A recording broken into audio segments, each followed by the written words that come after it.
Good morning, brothers and sisters.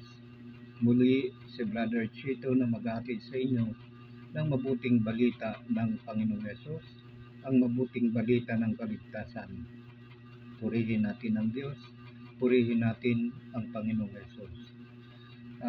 Isang pagpalang umaga sa inyong lahat. Samot dalangin ko sa pangalan ng ating Panginoong Yesus. Sumain niyo ang pagpapala ng Diyos Ama, Diyos Anak at ng Espiritu Santo. Sumain niyo ang kapayapaan ng Panginoong Yesus.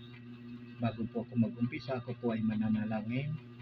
Gracious God, we humble approach you today, acknowledging that it is only through your grace and guidance that we can stand before your people.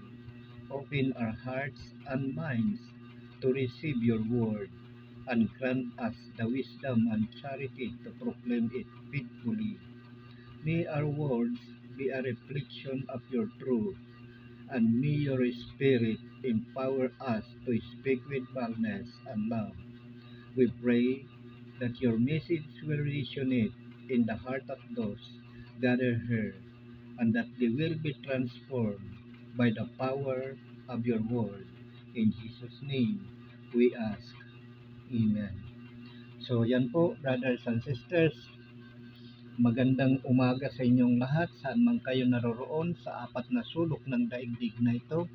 Kayo man po ay mga OFW or nariyan sa ibang bansa naninirahan, huwag po nating kakalimutan na laging nariyan sa atin ang Diyos, ay laging nakatingin sa lahat ng oras. Sumain niyo ang pagpapala ng Diyos Ama, Diyos Anak at ng Espiritu Santo. Sumain niyo ang kapayapaan ng Panginoong Yesus.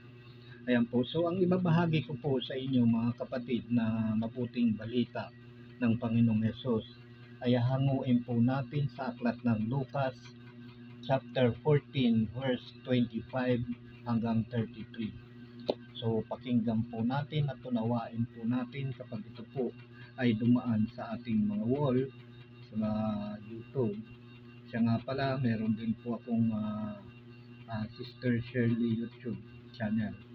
Ayan, ganun din po ang inilalabas din po doon ng mga video. At meron din po tayong FB page, Brother Chito TV. Ayan. At tayong ating profile na Chito Hernandez. So, ayan po.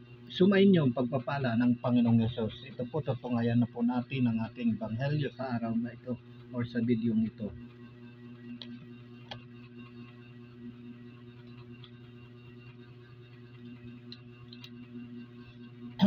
Kaya hanguin po natin dito sa aklat ng Lucas 14:25 hanggang 33.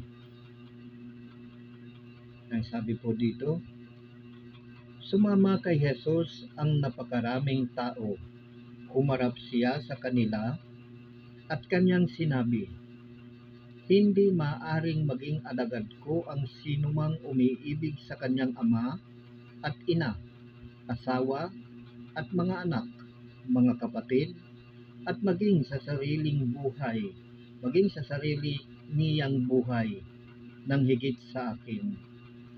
Ang sinumang hindi nagpapasan ng sariling krus at sumusunod sa akin ay hindi maaaring maging alagad ko.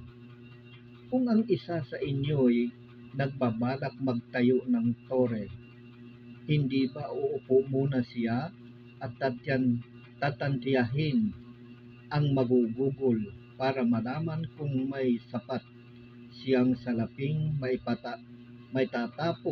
pagpapatapos niyon. Baka mailagay ang mga pundasyon, ngunit hindi naman mapatapos.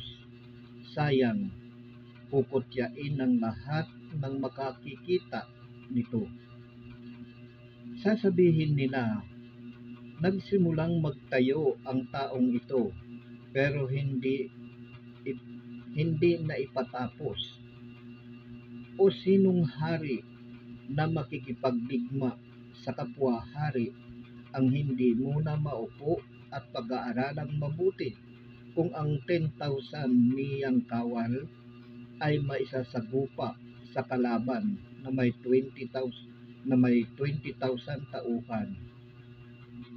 At kung hindi niya kaya, malayo pa ang kalaban, ay magsusugo na siya ng mga kinatawan upang makipagkasundo.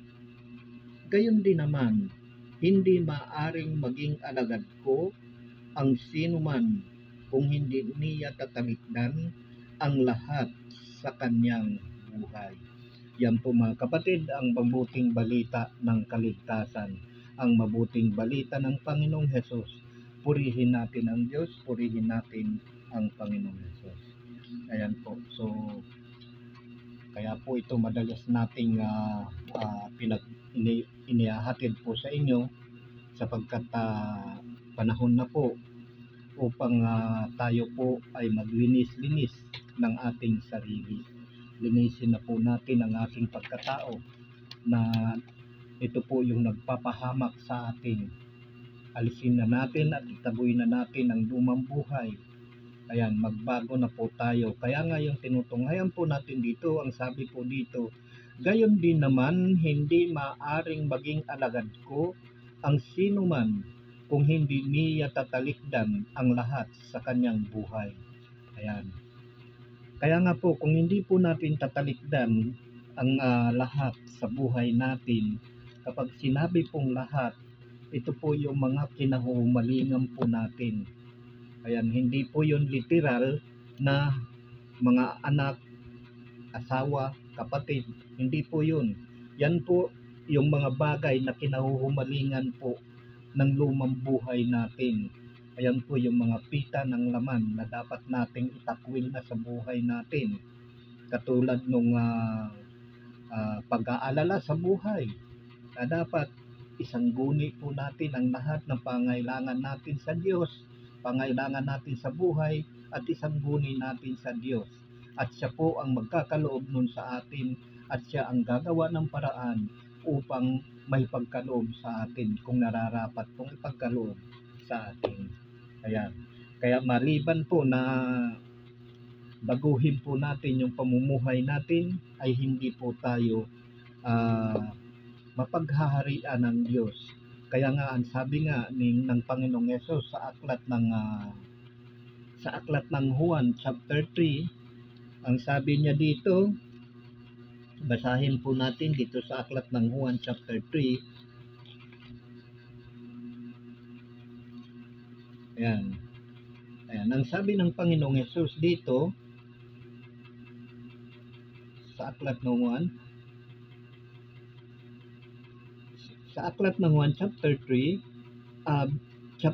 verse 3 to the following. Ang sabi dito, sinasabi ko sa inyo, maliban na ipanganak na muli ang isang tao, hindi siya paghaharian ng Diyos.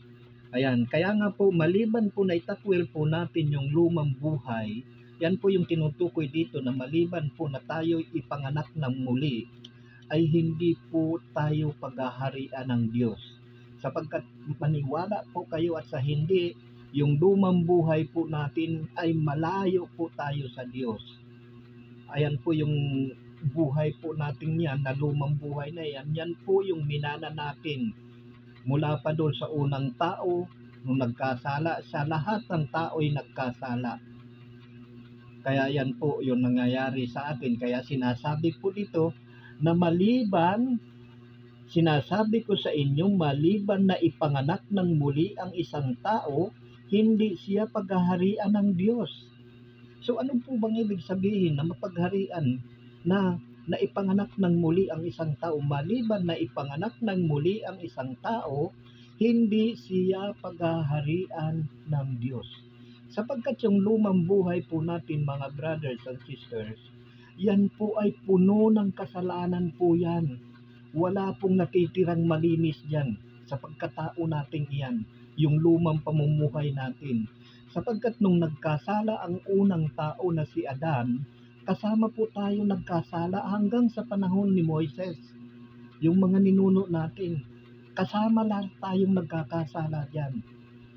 Kaya maliban po tayo ay ipanganak ng muli, ay hindi po tayo paghaharian ng Diyos. So ano po bang ibig sabihin ng ipanganak ng muli? Ayan. So tuloy po natin. Ang sabi dito, ayan.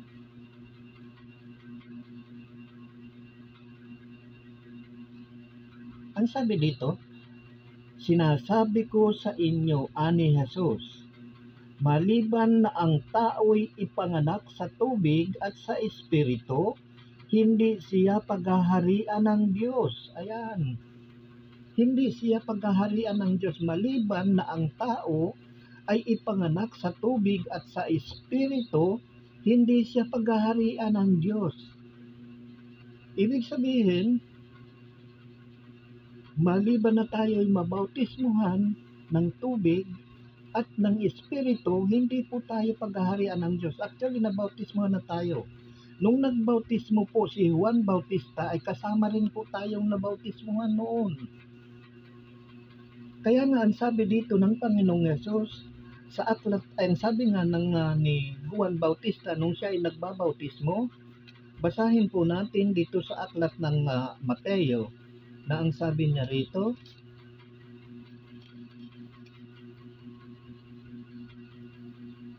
sa aklat ng Mateo chapter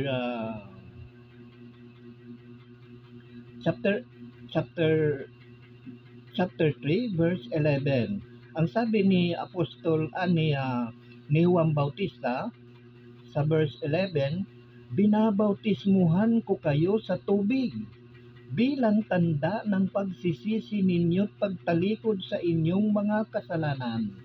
Ngunit ang dumarating na kasunod ko ang magbabautismo sa inyo sa Espiritu Santo at sa apoy. Siya'y makapangyarihan kaysa akin, hindi ako karapat-dapat kahit tagadala ng kanyang pangyapak. Hawak niya ang kanyang kalaykay upang alisin ang dayami. Titipunin niya sa kamalig ang trigo. Ngunit ang ipay susunugin sa apoy na di mamamatay kailanman. Ayan po. Kapag hindi po tayo nagbagong buhay, tayo po ay matutulad po dito sa ipa ng trigo. Nasusunugin po tayo sa apoy na hindi mamamatay kailanman. Kaya nga ang sabi po dito ni Juan Bautista, binabautismuhan ko kayo sa tubig bilang tanda ng inyong pagsisisi at pagtalikod sa inyong mga kasalanan. So ayan po yung dapat nating gawin. Maliban na tayo ay may panganak ng muli at mabautismuhan sa Espiritu, hindi po tayo paghaharian ng Diyos. Sapagkat ang ipinanganak sa laman ay laman. Ang ipinanganak sa Espiritu ay Espiritu. Kaya kailangan, ayan po yung isang bautismo na kailangan nating matanggap. Yung pagbabautismo espiritual. Maliban po na tayo ay mabautismuhan ng Espiritu, ay hindi po tayo mapaghaharian ng Diyos. Meaning to say, hindi po tayo magkakaroon ng buhay na walang hanggan at hindi po tayo makapapasok sa pangako sa atin na bagong lupa, bagong langit at bagong Jerusalem. Kaya nga sinasabi ng Panginoong Yesus, ang sabi niya dito, sinasabi ko sa inyo, maliban na ipanganak ng muli ang isang tao, hindi siya paghaharian ng Diyos. So maliban po natalikdan natin yung buhay natin, yung lumang buhay, hindi po tayo paghaharian ng Diyos. So ano bang ibig sabihin nito? Na maliban na ipanganak ng muli, ay hindi paghaharian ng Diyos. Tuloy natin dito sa 6. Ang sabi dito, ang ipinanganak sa laman ay laman, at ang ipinanganak sa espiritu ay espiritu. Huwag kayong magtaka sa sinabi ko sa inyo, lahat ay kailangang ipanganak ng muli. Ayan. Ano po bang ibig sabihin ng ipanganak ng muli? Yung lumang buhay po natin, maliban na talikdan po natin yan, maliban na iwaksi po natin ang lumang buhay natin, maliban na kalimutan po natin ang lumang buhay natin, ang pagkatao natin, hindi po tayo mapaghaharian ng Diyos. Ayan po ang lagi nating tatandaan upang hindi po masyadong mataas yung tiwala natin tungkol sa pananampalataya. Hindi pa nga po dapat tayo magbagong buhay. Yan po ang ibig sabihin noon. Hindi isang beses ka lang nakapakinig ng salita ng Diyos, feeling na natin, banal na tayo. Hindi po ganun kadali ang maging alagad ng Panginoon. Sapagkat kailangan natin magdanas o danasin itong mga hinihiling ng Panginoon. Kaya nga sabi niya doon sa Ebanghelyo natin, hindi maaaring maging alagad ko ang umiibig sa kanyang ama, ina, mga kapatid na babae, lalaki, at gayon din sa kanyang sarili ng higit sa akin. So kailangan itakwil po natin yung lumang buhay na yan. Bago tayo magmalaki or bago tayo mag-isip na sumasa atin o pinaghaharian na tayo ng Diyos. Marami po kasi sa atin makapakinig na ng salita, feeling banal na. Tapos balik na naman doon sa lumang buhay. Wala. So, ayan. Kaya nga sabi ng Panginoong Hesus, gayon din naman, hindi maaring maging alagad ko ang sinuman kung hindi niya tatalikdan ang lahat sa kanyang buhay. Hindi maaring maging alagad ko ang sinuman kung hindi niya tatalikdan ang lahat sa kanyang buhay. Tapos nakapakinig lang tayo ng salita ng Diyos, feeling banal na tayo. Yung sarili natin, hindi natin binabago. Naandun pa rin yung mga gawa natin. Yung mga kalokohan sa buhay. Lahat po yung kailangan pong linisin natin yan. Kaya nga sabi nga dito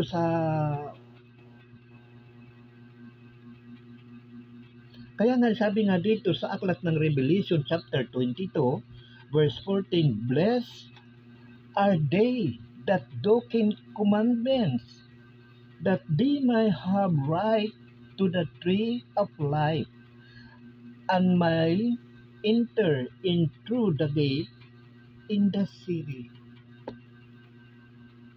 Ayan po, kaya nga sabi sa Tagalog, mapalad ang naglilinis ng kanilang kasuotan sapagkat bibigyan sila ng karapatang pumasok sa lungsod at kumain ng bunga ng punong kahoy na nagbibigay buhay. Pero kung hindi po tayo naglilinis ng ating kasuotan, hindi po natin sinusunod ang utos ng Panginoon, hindi po tayo makapapasok at hindi po tayo paghaharian ng Diyos. Yan po ang lagi nating tatandaan. Kaya huwag tayong masyadong nakakikinig lang tayo ng salita ng Diyos. Kala feeling banal na tayo. Magpakumbaba po tayo. Hanapin natin ang katotohanan. Hanapin natin kung paano tayo mapaghaharian ng Diyos. Kaya nga, sabi nga ng Panginoong Hesus, hindi maaring maging alagad ko ang sinuman kung hindi niya tatalikdan ang lahat sa kanyang buhay. So kung hindi po natin tatalikdan yung lumang pamumuhay natin, yung dating sinungaling ka, gayon pa rin ngayon, sinungaling ka pa rin kapatid, mag-isip ka na.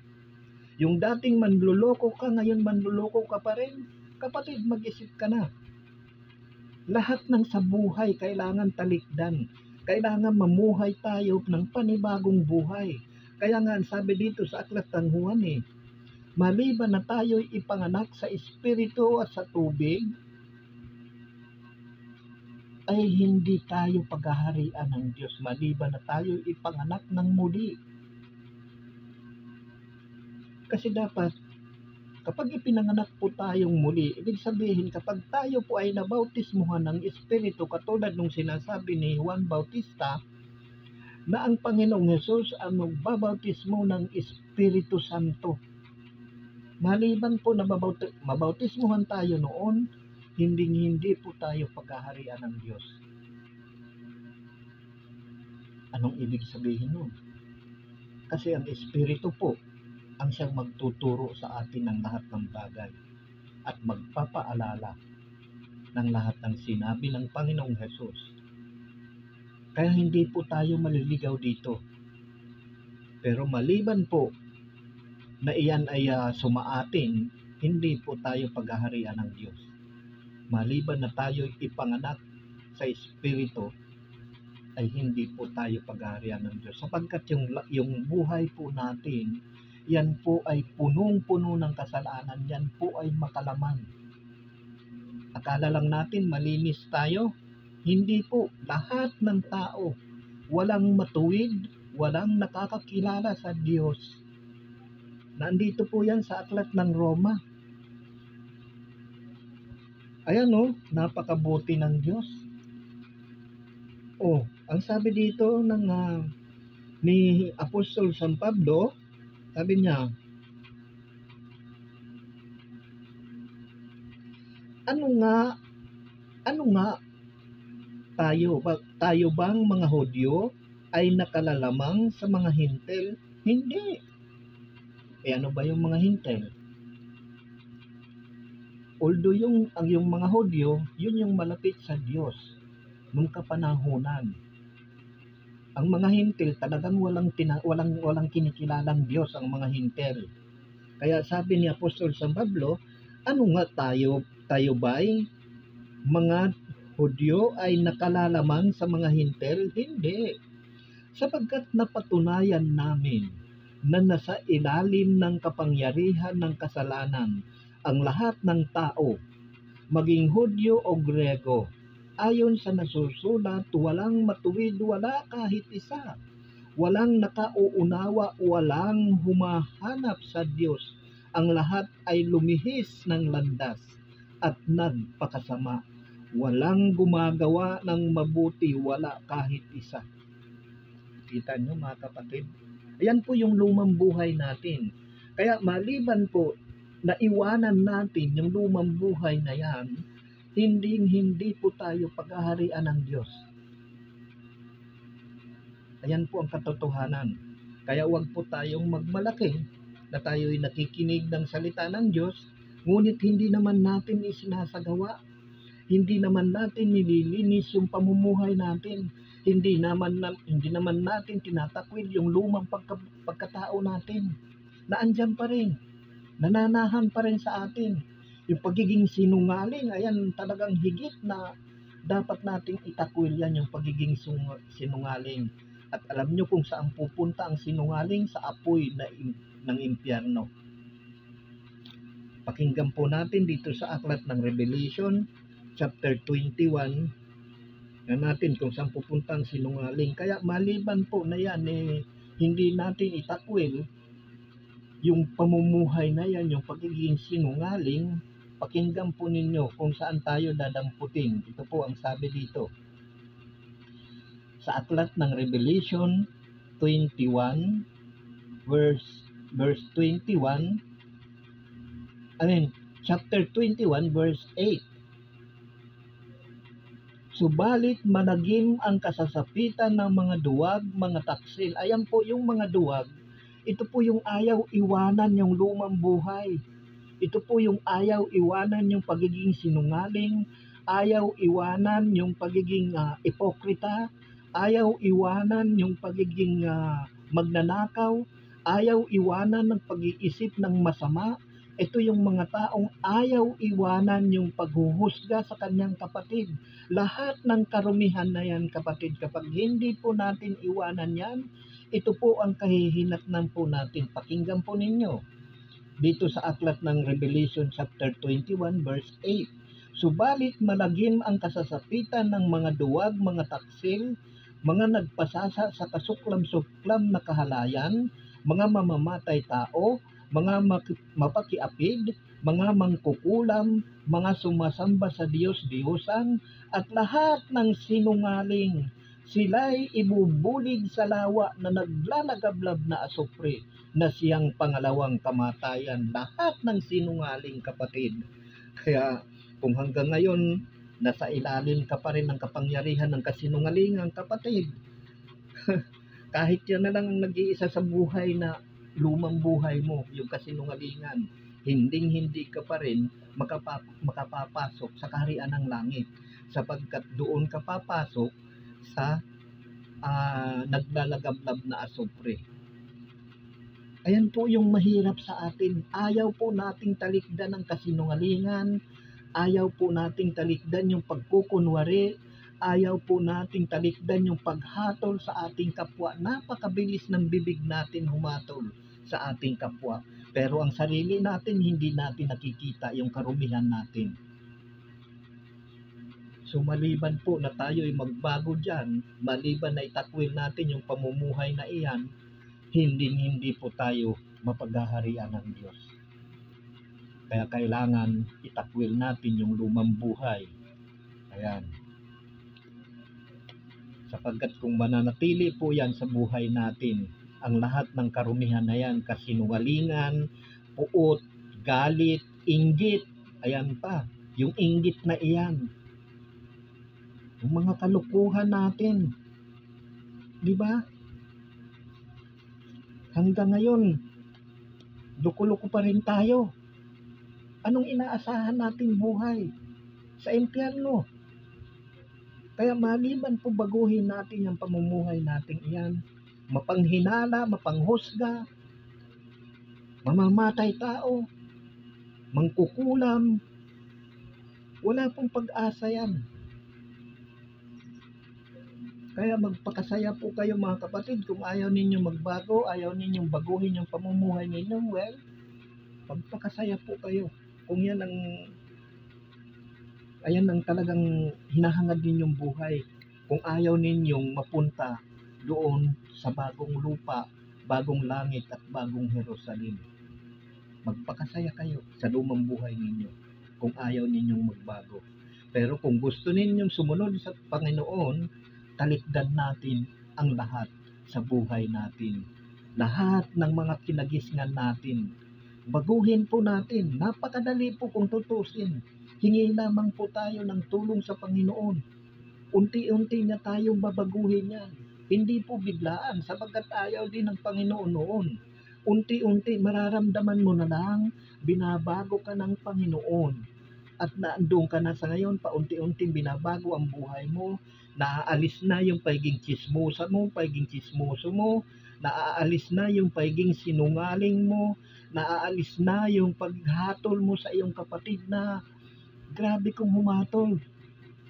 Hindi mo nga alam ang kalooban ng ating kapatid na hatulan mo na kaagad. Maliban po na itakwil natin yan, hindi po tayo mapaghaharian ng Diyos. Yung puot, yung galit, makita mo lamang yung kagalit mo, na andyan na, lumalabas na yung pagiging magaspang ng pagkatao natin, yung baho ng pagkatao natin. Malalaman po yan yung pagkatao natin kapag nakikita natin yung kagalit natin, kung ano-anong mga ginagawa natin. Ayan po yung sign na may puot ka sa iyong kapwa. Yan po yung palatandaan na may galit tayo sa ating kapwa. Maliban po na itakwil po natin ang galit na iyan, hindi po tayo paghaharian ng Diyos. Kaya nga, ang sabi nga dito sa tinunghayan natin, ayan, ang sabi dito,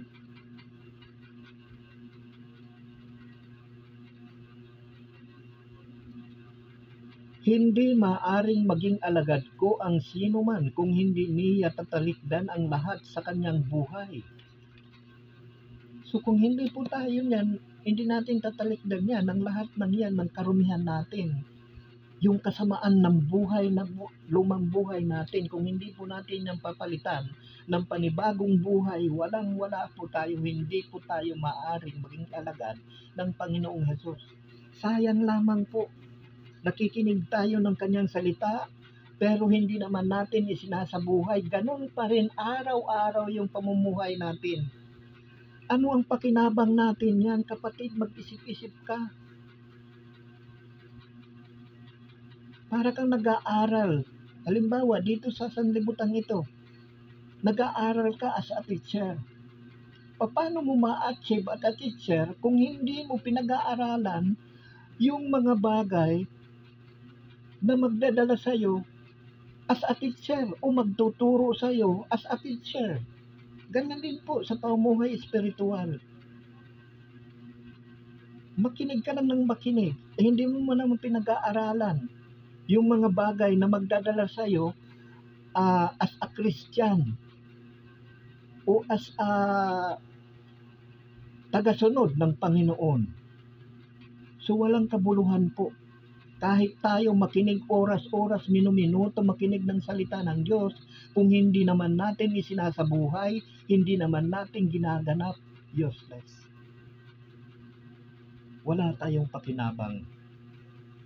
Maliban na patlikdan natin ang lahat ng karumihan sa buhay natin, walang-walang po tayo pakinabang sa Panginoon.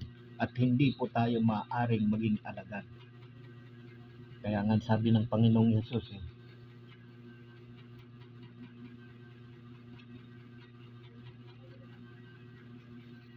hindi maaring maging alagad ko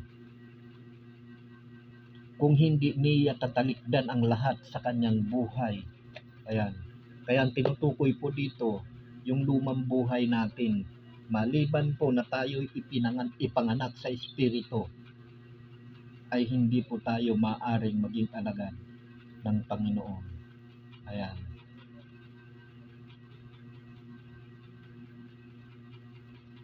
Kaya dalawang uri po ang dapat nating itakwil na sa pamumuhay natin.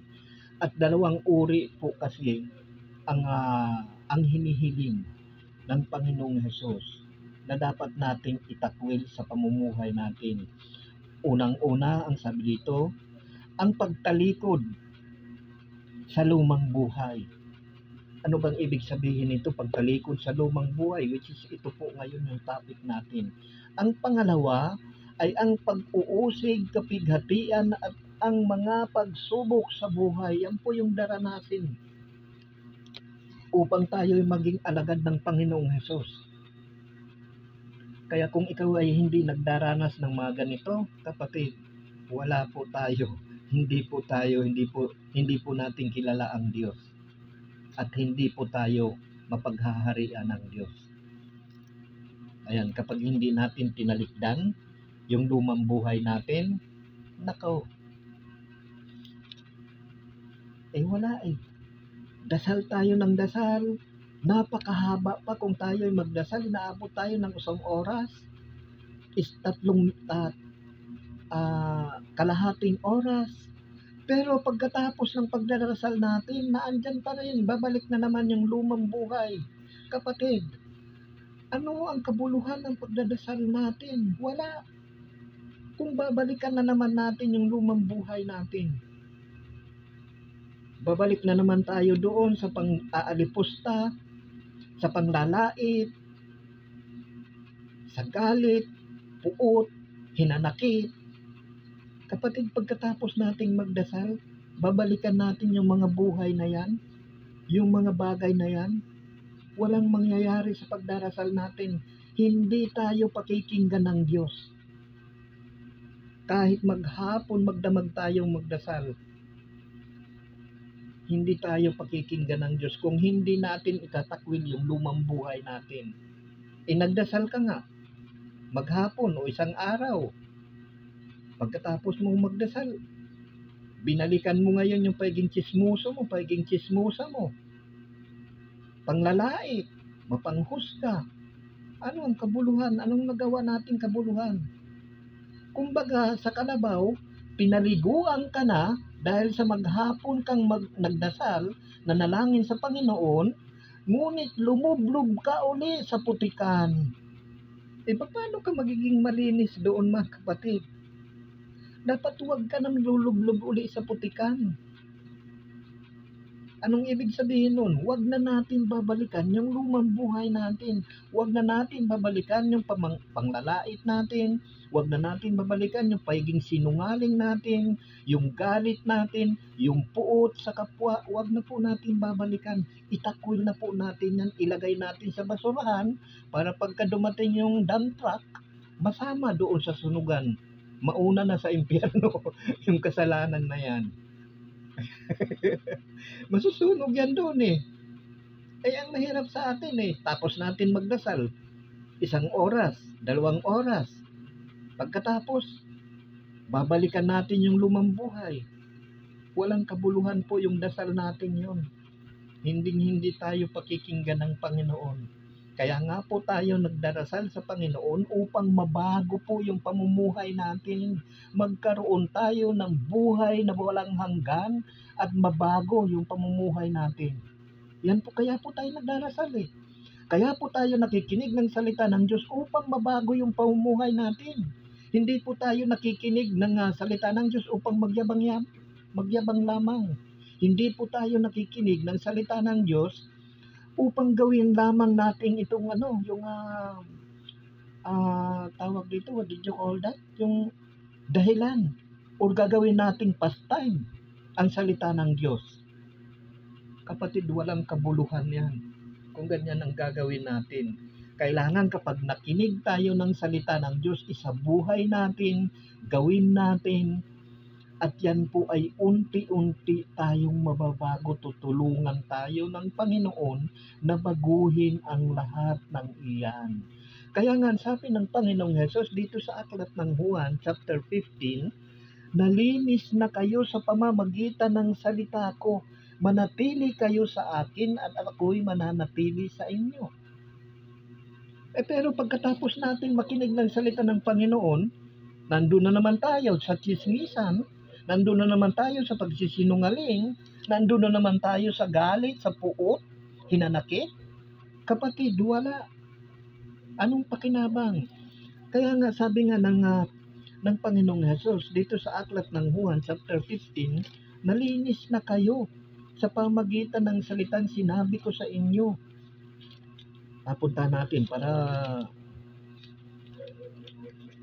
ang sabi ng Panginoong Hesus dito sa aklat ng Juan chapter 15 verse 4, chapter 15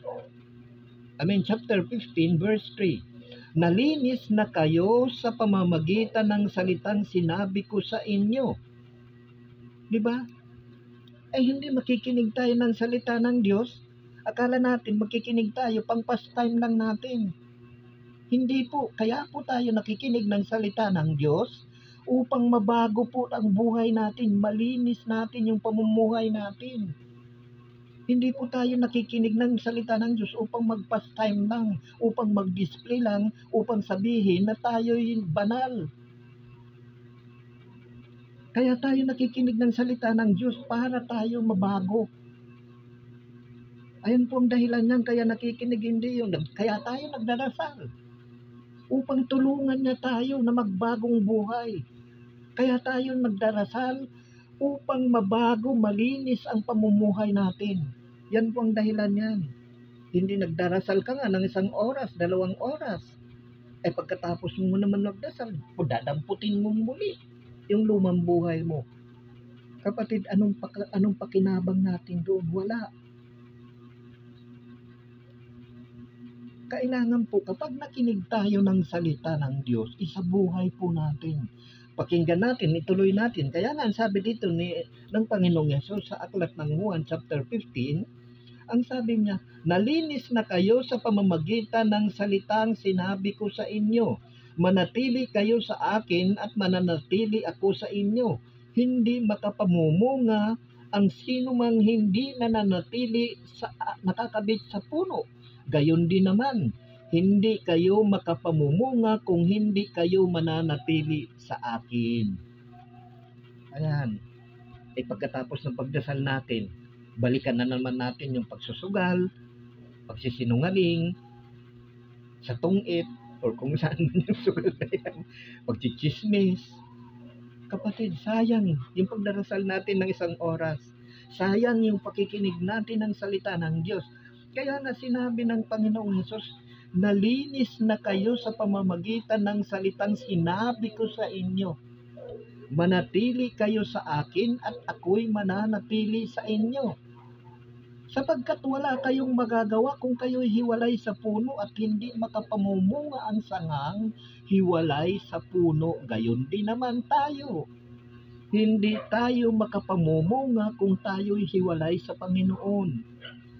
Kaya dapat manatili po tayo sa Kanya. Hindi yung pagkatapos nating magdasal dadamputin na naman natin yung pagiging chismosa, tulis nguso na naman. Parang bangus na naman.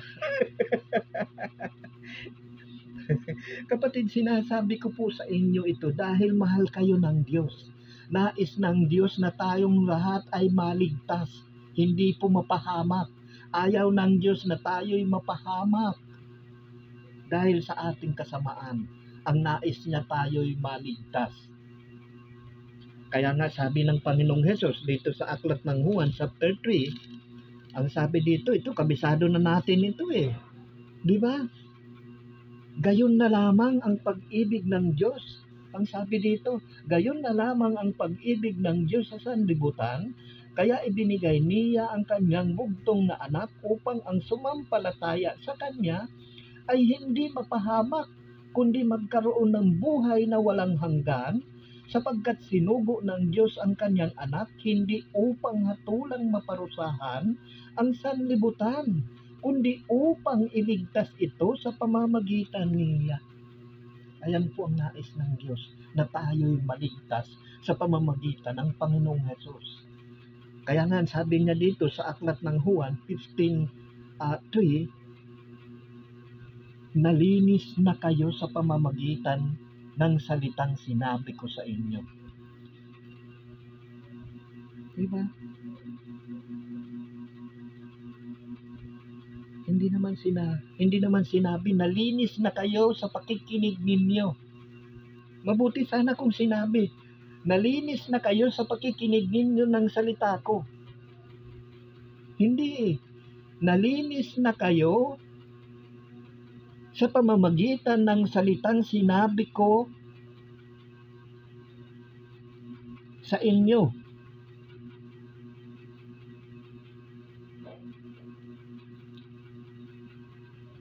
Ayan. Nalinis na kayo sa pamamagitan ng salitang sinabi ko sa inyo. Hindi naman sinabi nalinis na kayo sa pakikinig ng salita. Hindi naman sinabi nalinis na kayo sa pamamagitan ng inyong pagdarasal. Wala sinabi ang Biblia. Kung hindi, ang sinabi niya, nalinis na kayo sa pamamagitan ng salitang sinabi ko sa inyo.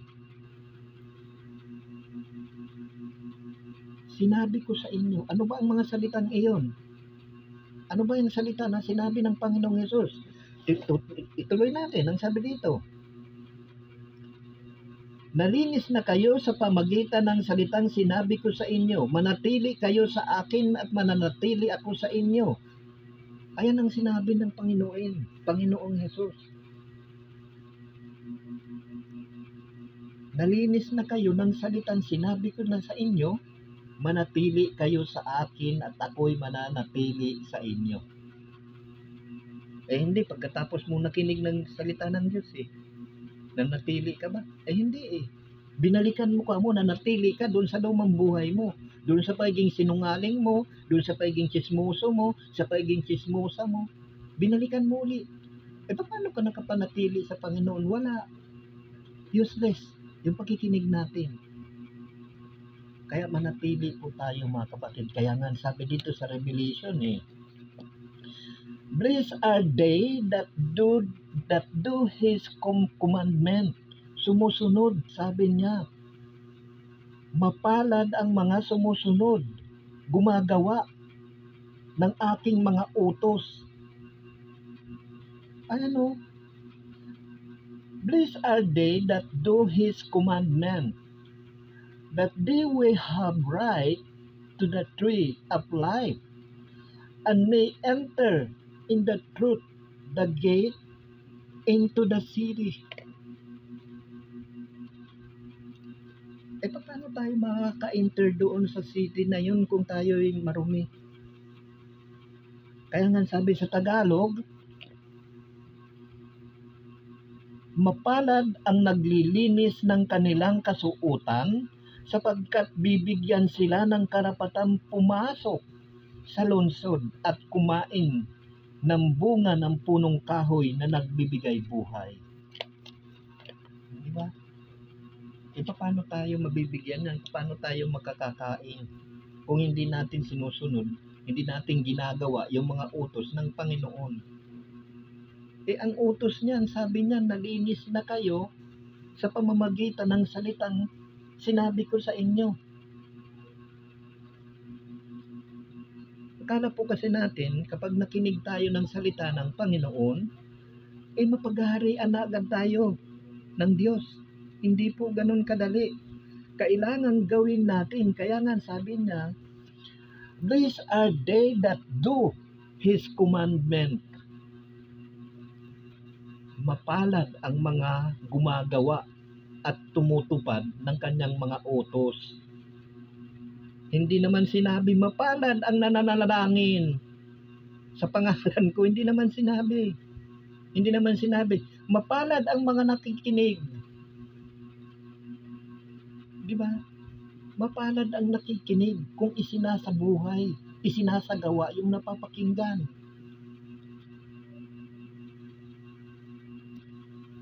Sana po ay naunawaan po ninyo ang mabuting balitang ito. Kaya dapat talikdan na po natin yung lumang buhay natin.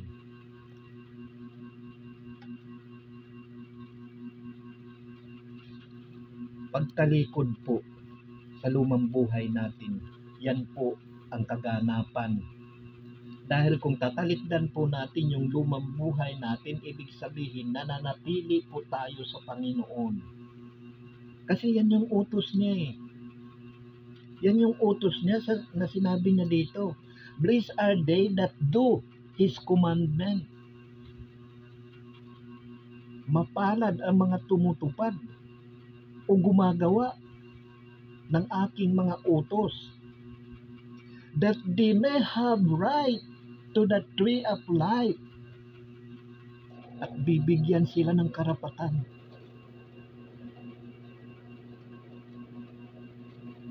doon sa bunga ng punong kahoy ng buhay, and may enter in through the gates in the city.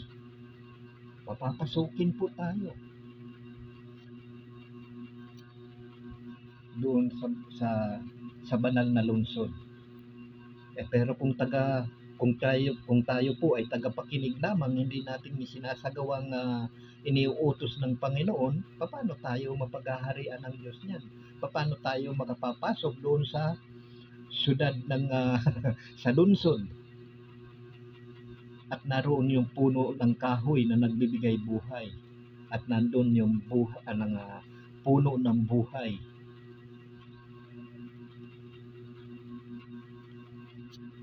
So, bali wala po mga kapatid. Yung mga ginagawa natin na pagdarasal natin,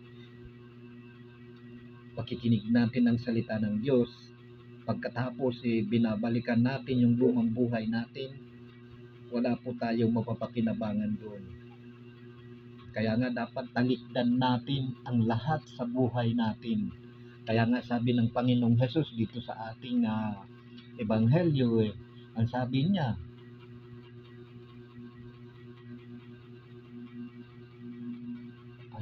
dito, gayon din naman hindi maaring maging alagad ko ang sinuman kung hindi niya tatalikdan ang lahat sa kanyang buhay.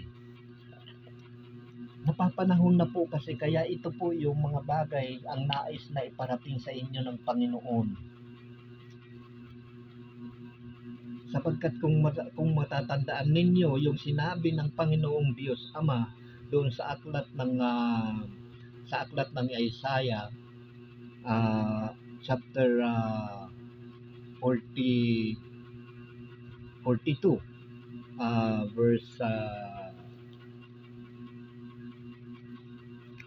verse 9, if I'm not mistaken. Tingnan natin, ito yung sabi dito ng Panginoon sa aklat ng Isaiah,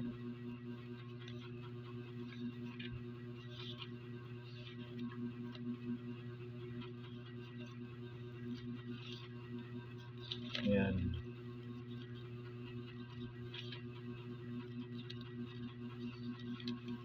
42.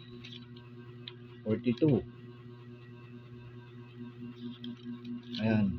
Kaya sabi dito ng Panginoong Hesus sa aklat ng Isaiah chapter 42 verse 9, I'm not mistaken. O yan, chapter verse 9 nga. Ang mga hula ko ay natupad na. Mga bagong bagay ang isasaysay ko bago pa mangyari. Isasaysay ko ngayon bago pa mangyari. Ayan po, kaya mga bagong bagay. Kaya maliban po na ito po ay mapakinggan po ninyo, yung mga bagong bagay na ito na isinasaysay ko po ngayon, ang nais iparating sa inyo ng Panginoon na pagbabagong buhay, pagtalikod natin sa lumang buhay natin, pagtakwil natin sa lumang buhay natin, maliban po na mangyari yan sa buhay natin, hindi po tayo paghaharian ng Diyos. Yan pong lagi nating tatandaan. Kaya ito yung mga bagay na dapat na mahiparating sa inyo ngayon. Sapagkat napapanahon na po, nalalapad na po yung pagbabalik ng Panginoon, baka madatnan po tayo na hindi pa tayo nakapaglilinis ng ating pamumuhay. Ayan po, hindi po tayo tatanggapin. Sayang po. Ngunit kung isa sa buhay po ninyo, yung inyong mga halimbawa, okay, sabihin na natin na magdarasal tayo. Isa buhay po natin yan. At saka huwag tayong gagamit ng mga napakahabang pagdarasal. Tama na yung sabihin natin kung ano yung nasa puso natin. Hindi kung ano-ano mga pasakalye yung gagawin natin. Alam niyo yung turo ng Panginoon na pagdarasal, dapat yun lamang po. Kaya nga dito nababata yung sabi ng Panginoon, these are they that do His commandments. Mapalad ang mga tumutupad o gumagawa ng aking mga utos. Bakit? That they may have right to the tree of life. Kaya tayo mapalad. Dahil makakakain tayo ng buhay ng punong kahoy na nagbibigay buhay, ng bunga ng punong kahoy na nagbibigay buhay. Kaya mapalad yung mga tumutupad, sumusunod sa kalooban, sa mga utos ng Panginoon. Kaya ito po ang nais na iparating sa atin ng Panginoon na mga bagay na ito. Sapagkat kung wala pong magpapahayag nito, kawawa po tayo. Lilisan na lamang po tayo sa daigdig na ito nang walang mangyayari. Well, afgan na lang. Kung talagang hindi naman tayo gumawa ng kasuklam-suklam sa daigdig na ito. Pero kung tayo may mga ginawa na kasuklam-suklam sa Diyos, eh kailangan natin talagang magbagong buhay. Kailangan natin itakwil yung lumang pamumuhay natin. Harapin natin yung bagong buhay. Kaya nga sabi dito sa Isaiah, ang mga hula ko ay natupad na. Mga bagong bagay ang isasaysay ko ngayon bago pa mangyari. Ayan, kasi yung sa lumang tipan po, nangyari na po yun eh. Pero ang lahat ng sinabi rito, nakalagay dito sa mga sulat ng mga propeta, or mula pa doon kay Moises hanggang sa sulat ng mga propeta, yan po ang lahat ng iyan naganap na. Meaning to say, anuman ang parusa ng mga kasalanan ng tao, ang lahat ng iyan ay nakahanda na kung tayo ay magpapatuloy sa paggawa ng kasalanan. Nakahanda na po lahat ng iyan. Kumbaga sa computer naka-encode na yan. Kumbaga ano na lang natin, kumbaga sa presentation, kung magpe-present tayo, ipupush na lang. Parang sa sa projector, ipupush na lang natin yan para makita ng tao. Ngayon, ganyan din naman. Ang lahat ng iyon, kung tayo po ay magkakasala at hindi magbabagong buhay at haharapin pa rin natin yung lumang buhay natin, makikita na lang natin sa pamumuhay natin na tayo'y talagang naandun yung ating pagpipighati. Kaya nakahanda na po yan, ang lahat ng yan. Kung hindi po tayo mananalig at manampalataya sa Panginoon, napakarami po natin dapat gawin upang tayo'y sumunod sa Panginoon. Malalaman lamang po natin yan kung itatakwil po natin yung lumang buhay natin. Napakarami po. Pero habang tayo ay sumusunod sa utos ng Panginoong Jesus, gumagaan at gumagaan yung pamumuhay natin, mga kapatid. Although yung nandoon nga yung mga pagsubok, kaya nga po yan yung dapat nating papagtagumpayan. Yung una, pagtalikod natin sa lumang buhay natin. Ang pangalawa, yung mga pag-uusig, kapighatian, at ang mga pagsubok sa buhay. Ayan yung pagdaranasan po natin kung tayo po ay nagnanais na maglingkod sa Panginoon. Daranasin po natin yan. Pag-uusig, lalong-lalo na. Sapagkat ang unang uusig po sa atin yan, yung mga kamag-anak natin, yung mga kaibigan natin, yung mga kakilala natin, yan po yung unang uusig sa atin yan. Hahatakin tayo niyan pababa parang parang talangka, crab. Kasi yan yung utak ng daigdig na ito ng mga taga-sanlibutan, crab mentality. Yan po yan. Kapag nakikita nilang nais mo, kasi ginagawa yan ni Satanas kapag nakikita kasi ni Satanas na medyo papunta na sa matuwid na pamumuhay ang isang tao, galit na galit yan. Ayaw yan na maging matuwid ang isang tao. Gusto niya na mapunta sa kanya. Kasi maraming inaalok yan sa Satanas. Kaya dapat mag-ingat po tayo, mga kapatid. Dapat natin baguhin yung pamumuhay natin. Sapagkat kung hindi po natin babaguhin yan, wala. Ngayon, ayan naman ang paalala ko sa inyo, kung tayo ay nagnanais. Ito nga yung sinasabi dito ng Panginoon, kailangan na magtiis tayo sa mga bagay na yan upang madampasan natin. Magtiis tayo ng mga hirap, pagsubok, kung talagang tayo'y nagnanais na makasunod o maging alagad ng Panginoon. Pero huwag natin alalahanin yan sapagkat manalig lamang po tayo sa Panginoon, tutulungan niya po tayo. Hindi po magtatagumpay ang masama, walang masamang nagtatagumpay. Unti-unti yan babaguhin yung pamumuhay natin hanggang sa isang araw magigising ka na lamang, magaling ka nang magpahayag ng salita ng Diyos. Ba't hindi po ikaw ang nagpapahayag noon? Ginagamit ka ng Panginoon at ang Espiritu na sumasa iyo, yan po yung nagsasalita noon. Sa pamamagitan ko po, halimbawa ako nagsasalita, sa pamamagitan ko sumasa akin ang Espiritu ng Panginoon, kaya nasasabi ko po sa inyo ang katotohanan. Kasi ako tao lamang po ako pwede akong magsinungaling Pero ang Espiritu na nagmumula sa Panginoon na ipinagkaloob niya sa bawat tao na pinagkatiwalaan ng kanyang salita, hindi po yun nagsisinungaling. Totoo ang sinasabi noon. Paano ko nasabi? Di tunghayan natin dito sa aklat ng Sa aklat ng Juan, chapter 16, verse 13. Ayan, ang sabi dito, ayan, pagdating ng Espiritu ng katotohanan, tutulungan niya kayo upang maunawaan ninyo ang buong katotohanan, sapagkat magsasalita siya hindi sa ganang kanyang sarili, sasabihin niya sa inyo ang kanyang narinig, at ipahahayag ang mga bagay na darating. Pararangalan niya ako, sapagkat sa akin magmumula ang ipahahayag niya sa inyo. Sa Panginoon mismo.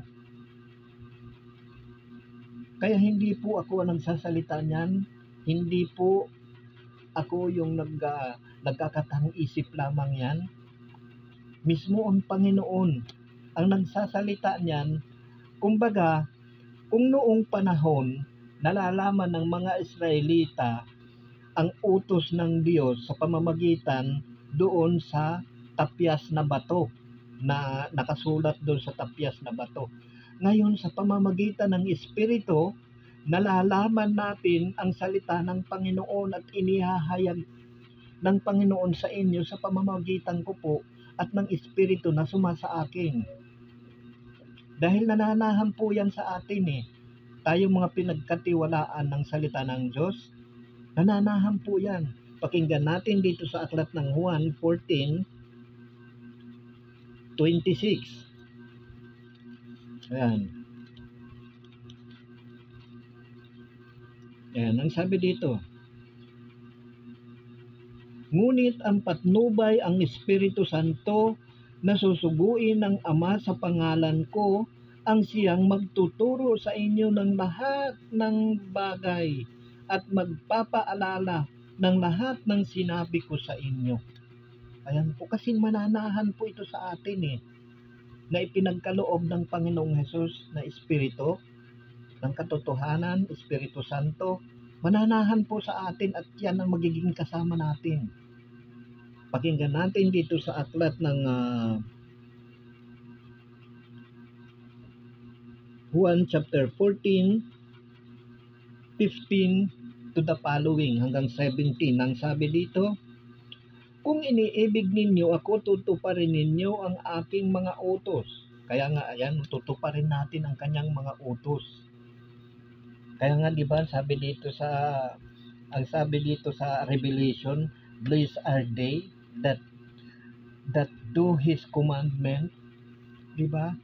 Mapalad ang mga gumagawa o tumutupad ng kanyang mga utos. Di ba? Kaya nga, sabi nga dito, kung iniibig ninyo ako, tutuparin ninyo ang aking mga utos. Dadalangin ako sa Ama at kayo'y bibigyan niya ng isa pang patnubay na magiging kasama ninyo magpakailanman. Ano ito? Ito'y ang Espiritu ng katotohanan na hindi matanggap ng sanlibutan sapagkat hindi siya nakikita ni nakikilala ng sanlibutan, ngunit nakikilala ninyo siya sapagkat siya ay sumasa inyo at nananahan sa inyo. Nananahan po yan. Kaya ang nakakilala lamang po sa Espiritu Santo, sa Espiritu ng katotohanan, yung pinananahanan po ng Espiritu. Yun po ang makakakilala noon kasi siya po, yung Espiritong ito, ang laging nagtutuwid sa atin kapag minsan gusto nating gumawa ng kabulastugan, gusto nating gumawa ng mali. Siya po yung nagtutuwid, nagpapaalala lagi. Nararanasan ko po yan at mararanasan po ito ng lahat ng tao na nagnanais na sumunod sa kalooban ng Diyos.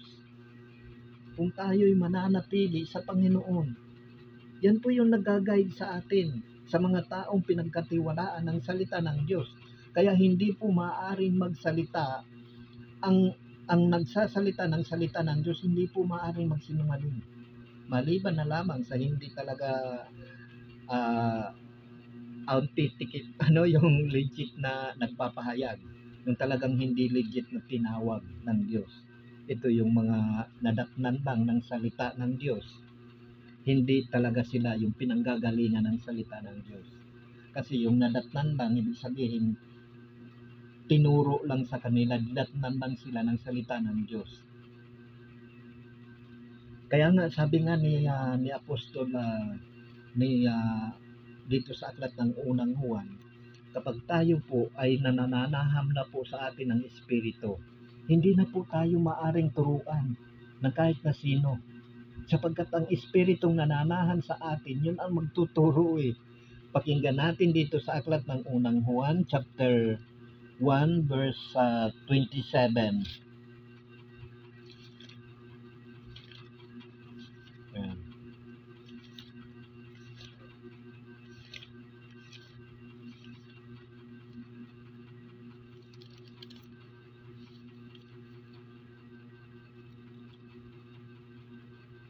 Ayan. Ayan. Pakinggan po ninyo. Ang Espiritu'y pinagkaloob na ni Kristo sa inyo, at habang siya'y nananatili sa inyo, hindi na kailangan turuan kayo ni numan. Ang Espiritu ang nagtuturo sa inyo sa lahat ng bagay, at totoo ang itinuturo niya. Hindi kasinungalingan, at hindi tulad ng itinuturo ng Espiritu. Manatili kayo kay Kristo. Ayan ang itinuturo niya. Kaya manatili tayo kay Kristo at mananatili din sa atin ang Espiritong ito. At ito ang magtuturo po sa mga tao na pinagkatiwalaan ang salita ng Diyos. Hindi yung tinuruan lang ng tao. Kasi iba po yung tinuruan, yung didatnan lang ng salita, at iba yung pinanggagalingan ng salita. Kasi katulad ko po, hindi naman ako dinatnan ng salita, kung hindi pinanggagalingan, sapagkat wala naman pong nagturo sa akin eh. Wala pong nagturo sa akin upang magpahayag, kung hindi nanggagaling po sa Espiritu, nanggagaling po ang salita na pinapahayag ko po sa inyo ay nagmumula sa Panginoon. Katulad nga doon sa tinungayan natin sa aklat ng 1 chapter 16, 13 hanggang 14. Ayan po. Kaya magkaiba po yung dinatnan ng salita at saka yung pinanggagalingan. Ayan po. Kasi yung dinatnan ka lang, maaring may sanga-sanga na yan. Ayan. Parang punong kahoy, may sanga-sanga na. Ayan. Kaya hindi na totoo yun. Hindi na legit. Ayan. Pero maaring nagpapahayag pa rin siya ng salita ng Diyos. Kaya lang, may iba-iba ng may, kumbaga may halo na, kumbaga sa pulot-pukyutan, hindi na natural.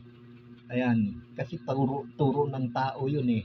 Iba yung turo ng Panginoon at iba yung talagang nagmumula sa Panginoon, sapagkat walang bawas, walang kulang po yun. Yung mga nagtuturo na dinatnan lang ng salita ng Diyos, yan po marami ng hocus-pocus yan para mapaganda lamang ang salita. So yun lamang po mga brothers and sisters, sana po ay magbigay sa inyong buhay ng inspirasyon at ng bagong buhay, bagong pagkatao, bagong nilalang, ang mabuting balita ng Panginoong Hesus. At sana po ay isabuhay po natin ito, ganapin po natin. Huwag lamang po maging tagapakinig tayo, upang nang sa ganun mapagharian po tayo at maging alagad tayo ng Panginoon.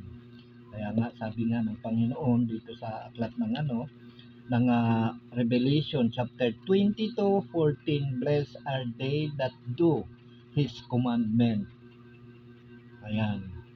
Because that they may have right to the tree of life and may enter in through the gates into the city.